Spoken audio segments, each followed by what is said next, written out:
Hey, I just wanted to do a little video on resonant versus resonance, the terms. So, resonant is a description of a sound. If a sound is full and open, a lot of times people will refer to that as resonant.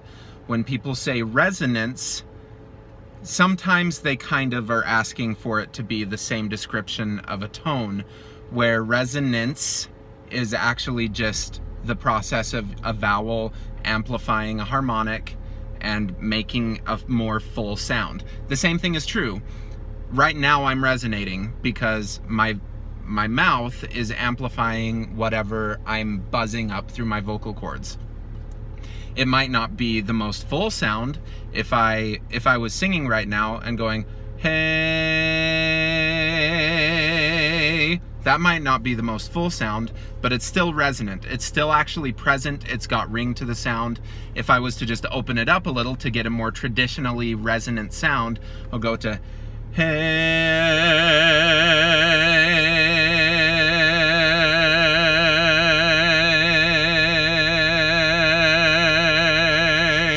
So the difference is actually not that huge. My jaw is dropping a little bit, but that results in a more full resonant sound. The thing is, both of those are easy for me, and there are times where making this big hey is not nearly as appropriate as doing hey. Both of them are resonant because both of them are being amplified. Both of them will be heard. They both actually have some buzz in it because the buzz comes more from your vocal cords having enough cord closure. If your vocal cords don't have cord closure, you're not going to be producing a full spectrum of sound that your vowel could then amplify. So it really does start just with having nice cord closure. The rest of it is just tone colors. It's just choices of however you want your tone to sound. So if you want your tone to be like really big and open for something, that's completely acceptable. Times where that's even more necessary are in the world of classical music. That's become the more acceptable tone through classical music for some reason. It actually is kind of changing though, where people don't feel like they need to just open and make this huge, what feels like huge space in your back, even though this actually closes down a lot of your back space. People aren't really asking for that anymore. They're wanting more of a forward, ringy, present sound rather than just trying to manufacture a ton of space. That's becoming more and more common, especially from the people who audiences seem to really prefer rather than the people that just classical music lovers kind of gravitate to.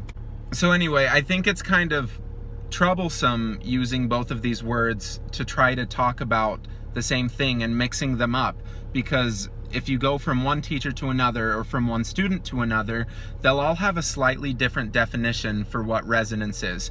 And that's why I try to use more of the definition that is used in physics, which is just amplification by a space of a different sound or of a frequency. And if you think about it like that, you can start, it's not very far off to just start thinking about harmonics and formants, because you're not just thinking about like, oh, here's this goal sound. You're thinking more of how can I make this goal sound? And I think that's a lot more important because a lot of people don't know how to make this big resonant sound. And if you tell them to raise their soft palate or create space in the back, it actually messes things up more often than not. But if you tell them, oh, hey, just slide your tongue a little bit forward, or did you feel, or if you have them do an exercise and it feels really good on the exercise, then when you switch over to the song, the only thing that you have to change is the words, and you're just asking for the feeling to remain the same. So that's kind of the difference between them. And the reason that I don't love the word resonance for describing sound is that it's just everything has resonance. Like, I'm resonating with my formants by making vowels. I'm resonating in this car not very well because this car doesn't bounce things off very well. So it's actually kind of hard to hear myself, which is why a lot of times people tend to push more in cars because they can't really hear themselves very well. But I'm still resonating. It might not be this big, full resonant sound that you're accustomed to when referring to the word resonance, but I'm resonating. And if I was to actually try to make it a more full, open, big sound and drop my jaw, I just sound pretentious. And sometimes in singing, you just don't want to sound pretentious like that. Just like if I was speaking all the way through like that, then it would sound like something's wrong with me because I don't know who I'm talking to. And it's just not appropriate for all styles of music. So I think that the most important thing, rather than focusing on whether or not you are resonating, is asking for whatever tone quality you want. And can you easily produce that tone quality? If you can't produce the tone quality easily, then maybe consider changing some of the technique so that you can make that sound that you're asking for in a more easy and efficient manner. But if your entire focus is just on like a binary sense of am I resonating or not, you're probably going to have a hard time, because one, it doesn't matter. For most styles of music, it just really doesn't matter if you're resonating in this big open space or not. Like, it's much more important to have an easy spoken way of production. So in one of my last videos, when I was talking about resonance versus support in a K-pop compilation, my main issue isn't that like people prefer the resonant sound. That's fine and it's good, but that's kind of where I care more about the production and if it feels easy, because I'm assuming that these artists know how to make different sounds. They know how to choose whatever tone color that they're wanting, and they're not choosing that bigger, more open, full sound. That's just not what they want. Is that a bad thing? No. It means that they're trying to use different sounds to tell their story. It's like if you go into your closet and you only have a bunch of suits, but you're trying to go to the beach. If you wear a suit at the beach that's not a swimsuit, you're gonna look a little bit off. The same thing's true if you try to sound, if you only have this one open sound, this traditionally resonant sound, if that's the only color that you have and you try to use it on a pop song, you're gonna sound silly. And that resonance that people are asking for with it, yeah, I mean, it's useful for projection, but in pop music, most people use microphones, so that doesn't really matter either. I know that this is pretty controversial and that a lot of people think that if you're not resonating in the way that they expect, that you're doing something wrong, but I disagree. I think that we should just, that as voice teachers, which I am, we should just like make our goal giving our students as many choices as possible and let them tell their story in the way that they want to. If our entire goal is just making sure that everyone is creating this big sound, that's shooting our students in the foot, because they don't know how to make the sounds that they need to tell the stories in the style that they want to. So in future videos, I probably will say resonant, and I'll probably say resonate. And if I say resonant, it's just because that's traditionally how people describe that full open sound. It's a resonant sound if it's open and full like that, sure. The problem that I think that I was having with that other video originally was that they were confusing the description of sound with how to create the sound.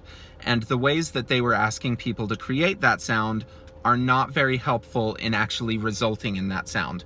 They say that you need to raise your soft palate and that you need to open your throat. And while that is somewhat true in that good singing with a resonant sound has that as a cause, but it's not actually the cause. I mean, the cause of it is more just easy production. And if you're focusing on trying to manipulate space, then you're not going to have this easy production. It's also weird because there's a false kinesthesia, which means that if you try to open your throat, oftentimes you'll end up closing it. So one way to test that is by just seeing where air goes, like if you can feel air cooling different parts of your mouth.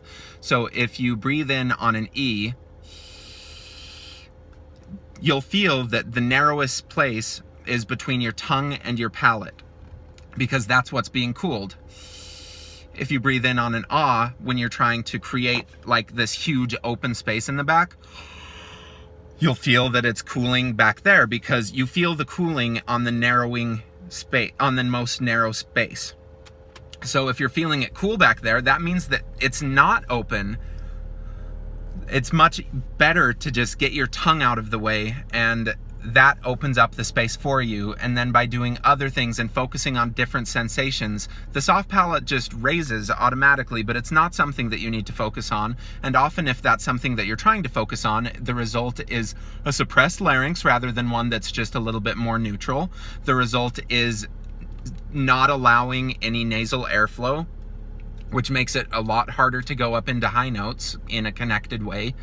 And the result is just like a very compressed sound, because when you do that, it tends to start pulling chest voice up rather than letting the acoustic phenomena go up into the head of more of a mix. So I think that my biggest issue is that I just completely disagree with how people try to teach to make this resonant sound, because I think that a better way to do it is by finding whatever's comfortable for you. If the most comfortable thing for you is just speaking, then start from that. If you're speaking in a way that's not harming your voice or that's not wearing you out in any way, start from that and then start opening up into different sounds that are appropriate for the style of whatever song that you're singing. Thanks for watching. If you have any questions about what I'm talking about, please feel free to leave a comment. I'll try to get to any of them that are actually asking questions about this kind of stuff. I know that it's confusing and that it's controversial, and I'm okay with that, because I think that pedagogy should be this living thing that's able to change as we find new technology and new ways of doing things, and not something that you just have to make everyone sing the exact same way all the time, even if it's not appropriate for the style of music that they're doing. So thanks for watching.